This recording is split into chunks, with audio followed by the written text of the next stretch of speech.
Hey, welcome to Are You Good Enough with Brian Carter, Dan Megli. Dan Megli is voice teacher. I am just some schmo with an internet. And internet. and I've got an internet. Yep. So what we do is we use Dan's vast experience with voice and teaching voice, which includes his students in College of Charleston. And we check out people that other people think are amazing, and we show how they might be better, or are they perfect? And our orientation is, Dan was just explaining to me, and this makes sense for a teacher, right? Like, why were you going to get somebody to be your teacher who thought you were perfect, right? So we have a 1 to 10 scale where we rate people, and good enough is 7. If we say that somebody's not a 10, it doesn't mean they're not great, they're not beautiful. It just means they could be better, right? I think that about pretty much everybody. Right. Even Pavarotti. He was not perfect. In fact, he even said himself that he wasn't perfect in several interviews. You can always be better. We're always striving to be better, striving to make it just a little bit. There's always something in there. Doesn't mean it's not a great performance or an amazing voice or amazing singer, but that's the way I'm wired. Let's make it better, because why else are we endeavoring? Right. I'm the same way. I know not everybody shares that perspective. Everybody wants to just be like, oh man, you're the best, you're the greatest, you're amazing, and then nobody gets better, and we all secretly suck, and then COVID comes along and kills a bunch of us. So are those related? Is that how that actually it is, because if you're a bad singer, then COVID's gonna get you. Well, not the singing, but South Korea was prepared because they went through something already. Taiwan was prepared because they went through something already. United States not prepared, right? Everything's great. We're good. Oh, okay. So that's what happened. Yep. Anyway, let's get into. We're gonna look at Dimash. Dimash is one of the most. I have heard of Dimash. I've heard Dimash sing before. Yeah. Okay. I have. And he's thrilling. A lot of people love him. I'm eager to see what you have to say about some of the more technical aspects of what he does. All right. And let's do it. You ready for the countdown? I'm ready. All right. 3, 2, 1, play. I think you went after play. When I say the word play, or are you going after play? No, I'm going on play. Okay, good. All right. We're nitpickers here on the show. We strive for perfection. That's right. Shut up, phone.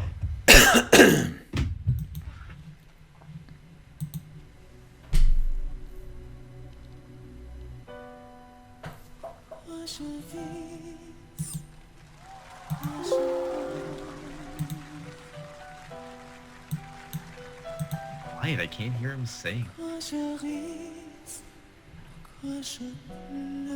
Pourquoi je ris? Voici le S.O.S. d'Antarian auditrice. You see, he just took his monitor out. He couldn't hear himself now. He does that from time to time. Yeah. Usually before he's going to get really loud.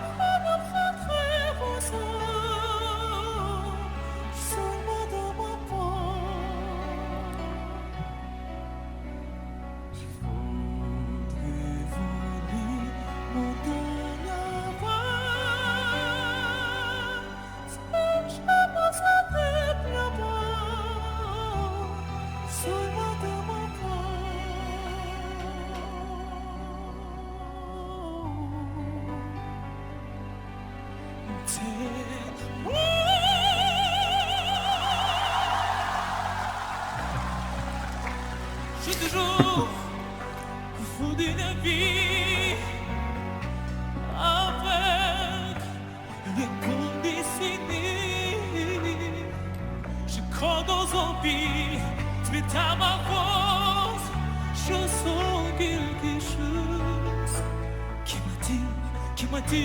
qui m'attire, voler.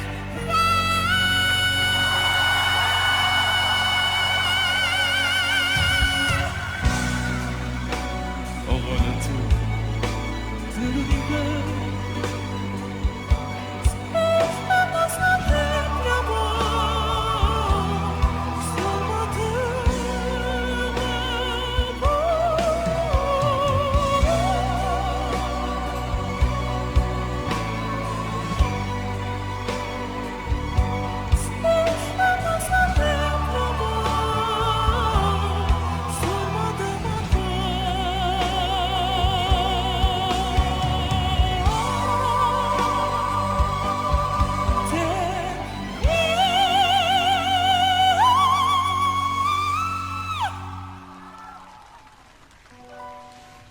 Pourquoi je vise, pourquoi je meurs,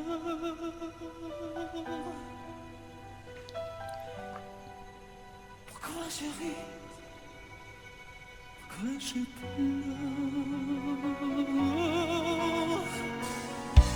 J'y crois comme des autres, qualité notre monde.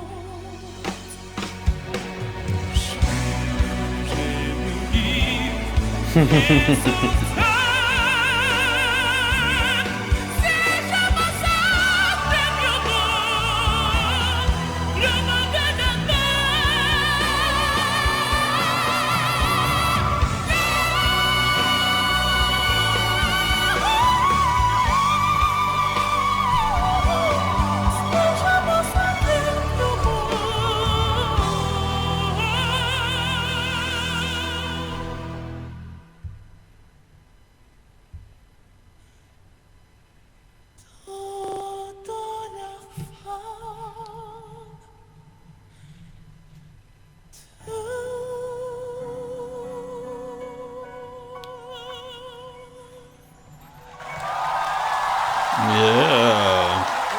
Right, Yeah, all right. So, you.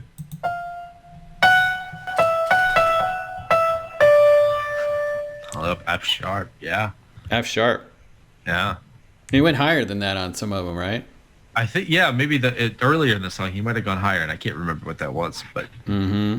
yeah. There's some song he claimed they claim it's a D8. It sounds like a dolphin, This one? I guess. Yeah, I think it might be that. We could do that one later, but yeah. They call it the dolphin note. Dimash. Yeah. That is a once in a lifetime instrument right there. You don't see instruments that are that capable very often. Mm-hmm. Mm-hmm. Yeah. So this would be one of the singers that I hesitate for just a second to say anything about it because he is so talented and there's so much correct, but that's not how the show goes, is it? That's not what we're about here. That's right. We're about perfection, not progress. That's what we're about. Exactly. Yeah. So the first thing that I have to say is his trademark, the high falsetto sound. Like that's his trademark. And when it's in, there's sort of a sweet spot up there where it's quite good.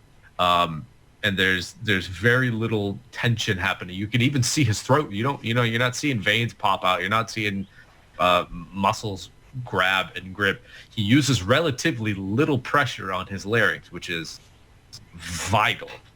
It's incredibly important. That's what you see people like Jennifer Hudson doing. Tom Jones did it, and they don't use a whole bunch of pressure because producing big sounds is not about taking in as much air as you can and then trying to squeeze it all out at once. That's the recipe for disaster. He doesn't do that.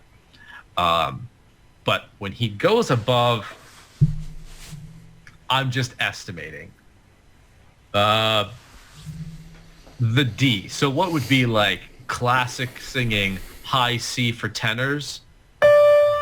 About in there. When he gets above that, that's when he starts to have to squeeze a little bit to produce the higher tones. Now, more power to him because they still come out and they still have an amazing quality. But that's when you can start to see some of the gripping and the laryngeal rising and the throat grabbing a little bit. He doesn't tend to do it very often. He doesn't tend to, he doesn't spend entire songs up there. So it doesn't really cost him a whole lot.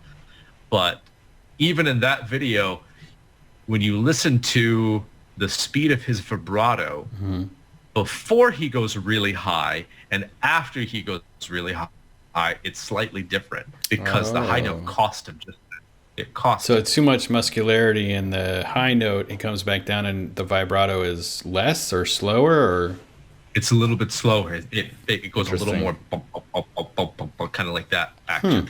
Where at the beginning you don't notice it so much because it's a little more even. Interesting. But like we're nitpicking here. Yeah.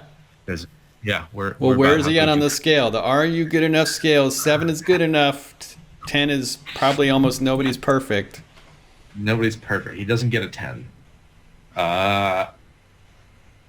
This is an important one because pop singer with his talent, you got to place it right because very few people are going to make it up that high.